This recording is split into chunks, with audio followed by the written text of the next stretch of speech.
everybody. Welcome to another episode of Moments with the Shepherd. It's an honor to have you join us here again today. My name is Toby, and we're excited that you're here to join us today. Today, we'll be talking on the biblical standards for friendship, what God says friendship is, what we have modeled it to be now, and what the Bible actually talks about, and how to build godly and healthy friendships in a way that pleases God. Today, I am joined by Faith Ayo Bolarinwa. I think this is like the first time I'll mention someone's full name on the podcast.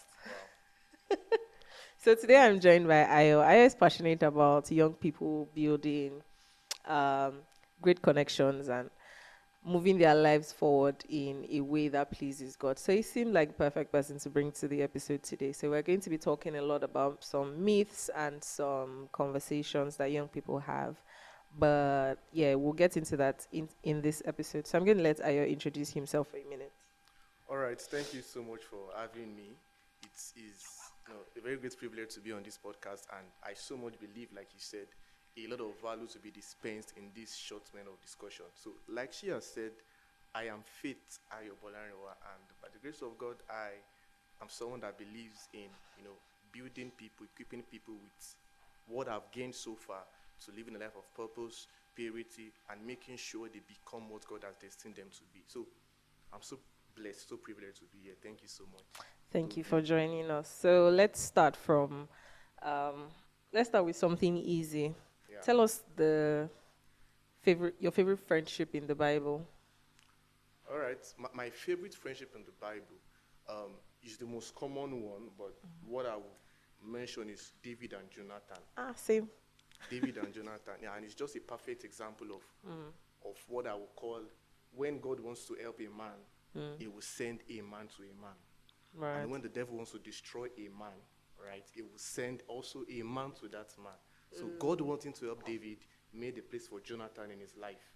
And God wanting to help, devil wanting to help Absalom made a place for Jonadab or Ahithophel, one of those guys in his life. So I think it was Ahithophel. Ahithophel, yes. Yes. So I believe friendship, as just has been introduced, is God's way of helping people, of helping his creature to achieve what they have destined to become. So David and Jonathan, for me, is my best example of that kind of friendship.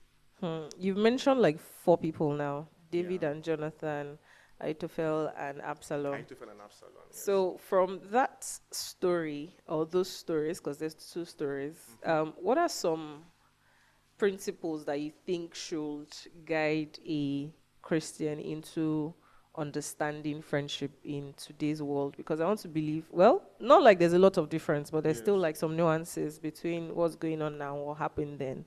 So what are some things that you think should guide the friendship process of a Christian from those stories? All right, so it's very simple. I believe the foundation of who we call our friends, or the foundation of what we sponsor our friendship, should be first hinged on who we think we are.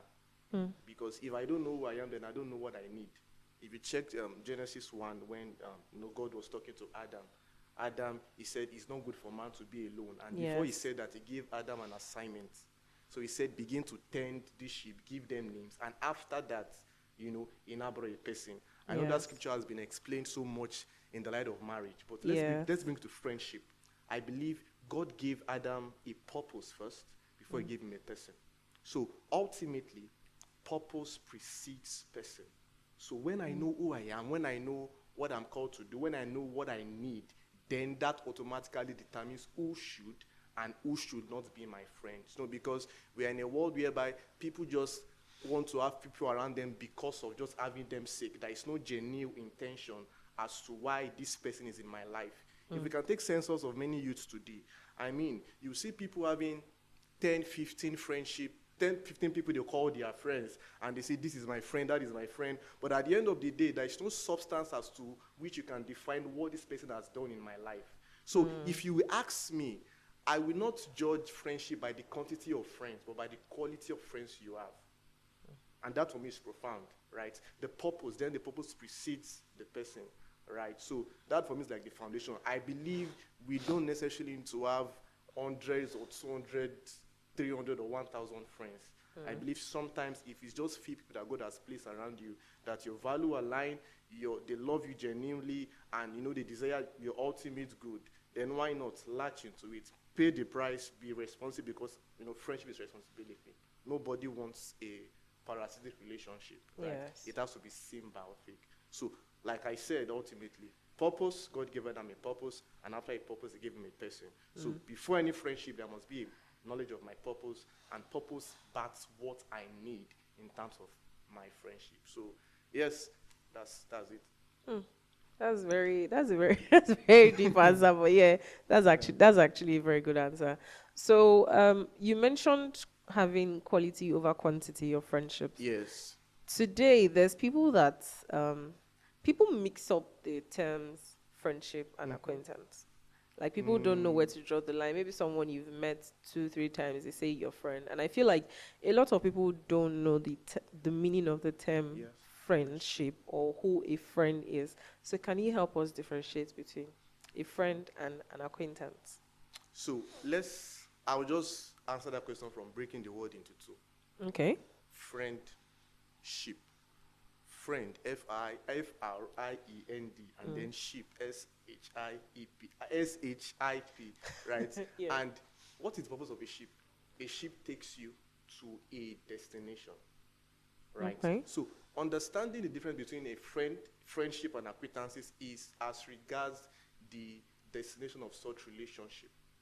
And let me just bring it to a very simpler context. When you say a ship is taking you from point A, all right, to point B. So when I'm your friend, I believe us coming together is as a result of when we come together, we relate, we rub minds together, we, out for each other and all of that. All of this brings about me getting to a particular destination I desire for myself. And also you getting to a destination you also desire for yourself. So that's what friendship is all about. There's a purpose and there's a place you are going to by the virtue of your relationship. But acquaintances I'm not saying your acquaintances are your enemies, right? But it's not wrong to have people that you can call acquaintances. It's not as if you are committed to them per se. There is no, let me just say, there is no firm ground of commitment, right? And we have different acquaintances, your workplace acquaintance, your different environments. Place you right? live. So I believe there is no limit to the people you can call your acquaintances. And don't feel indebted to people because they're your acquaintance to feel you owe them friendship. When you know who you are, when you know where you are going, when you know the gravity of what is in your hands in terms of destiny, you'll be careful to know who you will call a friend. It is wisdom to know who to label as a friend and to know who to label as an acquaintance. If you check the Bible, we have different people that Jesus related with. But there was someone called Peter, James, John. So Jesus himself even had phases of people that he related with, right? So it is wisdom to know where to place people in your life because not everybody deserves the key to your inner room, right? So that for me is, I believe, the balance, right? That you are my acquaintance doesn't mean I'm your friend. I mean, you need to end friendship in terms of shared values, principles, and so on and so forth. I feel like I could have said more than this, but this is just the I think you've said a lot, actually. that came to my You said a mind. lot. So, yeah. And it quite captures, the essence of friendship and what you should look out for ultimately. Yes. For people that have maybe children or like young people that they are taking care of, maybe as their child, their ward, or niece, nephew, cousin, whatever relationship in capacity. And we know how making friends can be for children. Children are innocent, and the Bible urges us to be just like children, right? What's the way you think a way that these people can teach these children about friendship? Because children can be funny. Yes. The people that you say they should not be friends with, not only will they not go ahead and be friends with that person, they will also tell that person, my mom said I should not play with you. Obviously, yes. That's very true. My daddy said something about your daddy, and So how, aside from teaching them the word of God and everything, Yeah. is there like a practical way to put them onto the right path of choosing good friends from early on in life? I mean, you see, parenting is as much as it is beautiful is also an assignment and a responsibility. And just as you have said, every parent owes their kids, their wards, the responsibility of guiding them on who and who should become their friends. Let me take myself for an example. I dare say that majority of the bad things I learned today, let me use the word bad, or the things I learned that were not good when I was young, I learned them majorly by the virtue of the people I associated with. Oh. Yes, so it's to show you that the people or the kind of relationship that your children have at the early stage of their life determines the kind of values they will grow up with. That's why the saying says that I said, show me your friend, and I will do it, and I will tell you who you are. So it's important to, when you have children, you, by wisdom, bring them, sit them down to make them understand this is and this should not be the metric of your friendship. It's as simple as, I remember when I was young then, my mom, she would call me and say, this person I'm seeing with you, don't be a friend to that person. Do you want to be like this? She will bring out Bible stories to illustrate what and what. This person did not have evil friends. This had good friends. And, it seems so simple now, but as at then, that in a way, although sometimes I compromise it, but that in a way register the consciousness of I cannot relate with just anybody and everybody. Right? So no matter how much I want to even go astray, although at some points I have done some little things, but I still had at the back of my mind that there was something that I should follow as a guide to who I should relate with. Like they normally say, they will say that a town without order will be a lawless town. Yes. So sometimes you see some children, they begin to behave anyhow. And truthfully speaking, they themselves don't even understand if or what they are doing is right or wrong, because their parents have not taken time, to guide them as to what obtains and what does not obtain. People try to pamper. We are in a Gen Z generation, so everybody wants to pamper this child, pamper that child, get them iPad, get them iPhone, get them iWatch, get them this, get them that, and at the end of the day, they are losing the value, the core of parenting at the end of the day. So it is wisdom when you have a child, when you have someone that that God has placed in your hands as a mother, as a father, it is responsibility, right, as early as possible, guide them. And let me just say this before I call it close. I believe that, see, the quality of your friends as a parent also indirectly rubs off on the kind of friends your children will also have. Yes. Because we are children, and children learn a lot of things indirectly.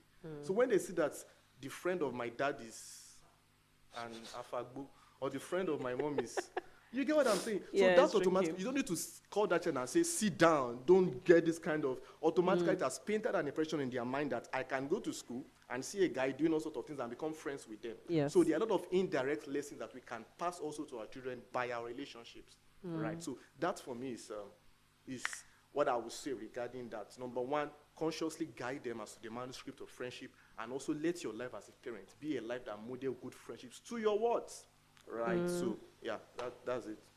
That's very important. And I think more than anything, it's, how they say that do what I say, not do what I do. What I do. Yes. But for children, it's like the opposite, because they do what you do. Learn. Children have a way of learning, like their subconscious is more active when they are young. Yes. Such that you don't. In fact, I was having this conversation some days ago. Who told me to sit down and taught me how to lie? Nobody ever taught any child how to lie. Yes. Nobody ever taught any child how to steal. It's just the subconscious, and that's not the nature of children, because their mind is at an infantry state. It can absorb everything that comes to their mind. That's why you see children of 4 or 5 years old, they know how to operate iPhone. They know how to operate. Not that you even sat them down and said, in fact, it's as far as some children, their parent never said, this is my pattern for the password. And when they saw you do it like over and over again, you didn't sit them down, they just knew how to draw the pattern. So their mind is at infantry stage, and they can absorb anything.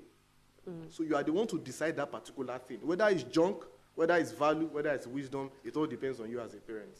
Yeah. Okay, so now as a grown up, I mean, navigating friendships can be quite a thing. Yes. At, like, let's say this our age, for example, especially if you're making new friendships. And there's no way you have like good conversations with your friends without having like not necessarily the bad ones, but Yeah. uncomfortable conversations. Mm-hmm. So, how do you think?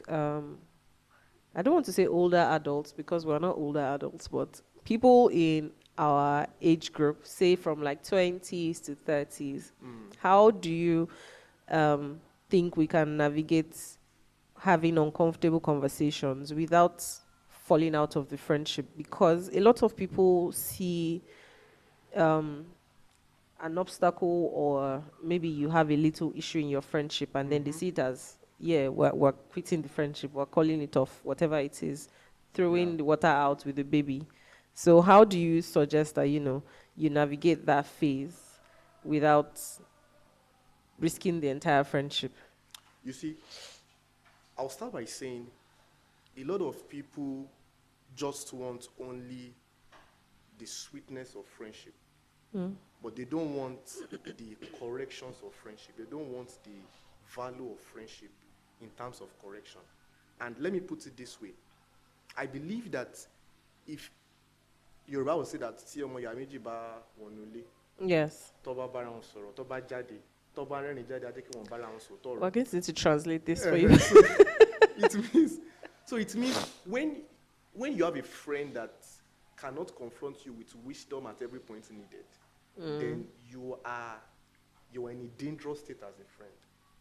You are in a dangerous state as a person, because when the odds are against you, when things are going south, and you need someone to give you wise counsel, it is only a friend that is a genuine friend that can call you and put you to order. And let me say this. See, we have, in today's world, in the name of being, in the name of not wanting to harm the relationship, a lot of people have shied away from confronting their friends with the truth because they don't want to hurt his or her emotions.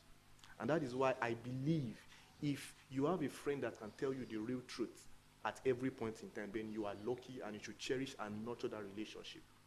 But let me just put this balance. There are friends, obviously, that all they want to do is to confront you with the truth.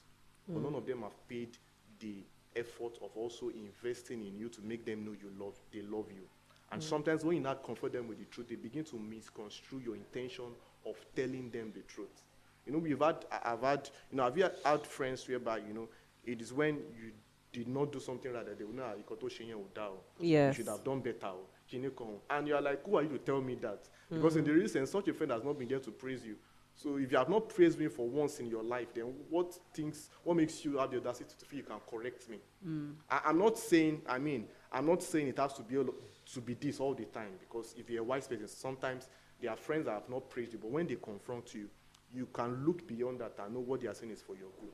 But at the same time, the reason why it flips also is because some people just, all they want to do is to just be the official seat of wisdom in a relationship. Always correcting, always confronting, always addressing, always all manner of things, and they are not ready, to adore, to praise, to encourage such persons. Yeah. So that, for me, I believe, is a phase that we must navigate with wisdom, because as we grow older, the kind of conversations we have in friendship, we get more serious and intense. When we were younger, what we discussed about was Man U, to go, WhatsApp. So there was less of valuable substance that can define the relationship as much as when we are older and we are navigating real life scenarios where we need correction and confrontation, right? So that, for me, is something we must cherish. As we grow older, we should be open to corrections, admonitions, and encouragement in relationship. Don't just see every friend as someone that will tell you all the good things every time. Be open to correction. I, for one, I have friends that, they call me and they say, Koto Shenya, that you could have done better, you could have. So, and I'm always open to it, because for me, it is pride when you feel you are above corrections. And God can use anybody to correct you. And if you have someone that can correct you, then God has blessed you, because the Bible says it is whom a father loves that he corrects. Yeah. So correction in friendship is a proof of love. Okay. Yeah, definitely. So to wrap this up, I have one final question, and that is on friendships between older and younger people. Yes. So let's say, for example, now, I won't say mentorship, because there's some people, I don't think everybody should be a mentor, right? So how do you how do I explain this? How do people that find themselves being in the same space or being in a friendship circle with like younger people can navigate it, particularly in our culture that um, respect hinges heavily on age? So how do you think you can navigate that dynamic of having maybe a younger or an older friend, and do you have any dynamic like that that you can share with us? Well, I believe, just as you have said, we're in a culture whereby we value or we judge the people that can be close to us by their age rate. They will say things like, show more age meaning. Yeah. You get, who are you, and all of that. But you see, like I said when we started our discussion, is that sometimes you need to look beyond the age to the Yes. person that is being close to you. You need to look beyond the age to the kind of, because you see, when you begin to build a boundary as to who will be your friend by the virtue of age, who knows Yes. if you are limiting yourself from what to build you up? Because it's just like you telling God that, to say, God, don't bring this kind of person into my life because I'm older than him or her. Although I know there should be a balance, Yes. because so that you don't become Agbaya, right? But the truth is Definitely. this: once you can discern value, once you can discern respect, once you can discern that this person also has a mutual reverence for you, then you can open yourself up to friendship, right? So don't just put blocks around yourself because you are older than him or her, and say they Yes. cannot. I've heard of stories of people that they were way older than each other and they had beautiful friendships. But let me just say this: I believe one major ingredient for good friendships is that there must be a place of mutual respect. And when I say mutual respect, I don't mean him or her calling you or S or sir or ma. Yes. There's a kind of respect and reverence that comes with, I'm your friend, you are my friend, and we value each other. So once that is in place, and I know that she honors me, she values me, she respects me, and it's the same for the both of us, and they can discern that this person will add value to my life, and I can discern what I will add to that person's life. Yeah. Because friendship is not what I will get from you alone. It's also what I can, add to you. You Yes. see, so once all of that is in place, then I can latch on to friendship, because friendship is, like I said, is God's way of helping men, right? When God wants to lift a man, he sends a man to a man. And when the devil wants to bring a man down, he also sends a man to a man. So, yes, there should not be any boundaries that you've placed around yourself. Once you can discern value, purpose, and mutual respect. And let me just say this as we round up. I believe that friendship is not, or let me just ask you the question. Maybe you ask me back again. Should Okay. friendship be based on request? Now, I'll give you an example. Okay. I have someone that messaged me some months ago and said, I don't know the person before. In Okay. fact, we are in a particular gathering, and the person just came, for the first time, and maybe the person saw me, and I will not tell whether it's a he or is a she. So let's assume she is a she. So the person just came and said, I want to be your friend. I don't know this person from Adam. I don't know who she That's is. weird. I don't know where the person got my number from, and just said this. So I really want to ask: is if I say no, is that unfair on my part, or what do you think about it? I don't think so. I have my personal bias towards that. I don't believe in people coming up to you and saying, "No, I want to be your I friend." don't know the person before. We don't have a pro relationship, so Whether I don't know you or not, I Yeah. personally do not believe in people straight up coming up to you and saying, "Oh, I want to be your friend." I believe in us having conversations, talking, and then if I find out that okay, maybe we have the same values like you shared Yeah. earlier, then okay, yes, let's align, and then we can be friends from there. But you coming to say, "Oh, I want to be your friend," or "Let's be friends," it's always suspicious to me. Like Yeah. you have an aim or something. So I would also say no in that setting. I will not But tell you did whether you I say said no? yes. I will not tell you whether I said yes or no, but I just want to just hear your perspective around it. So, in closing, like I said, friendship is a responsibility. Any friendship that confers receiving on you alone and not giving from you alone is already dead on arrival. There should be a form of giving and ultimately Form receiving. of receiving. Yeah. Thank you so much, Aya. This has been an insightful episode into what friendship really is and what the Bible teaches us about friendship and how God helps people by bringing men, basically. Yes. Thank you so much for joining us on this episode. We appreciate, and we hope that the next time we call you, you're going to answer us. And Definitely. thank you to you, our audience, for joining us once again. We hope that you have enjoyed this episode. Please like, share, and subscribe to this channel. Let's know your favorite part of this conversation in the comment section below. We'll see you next week.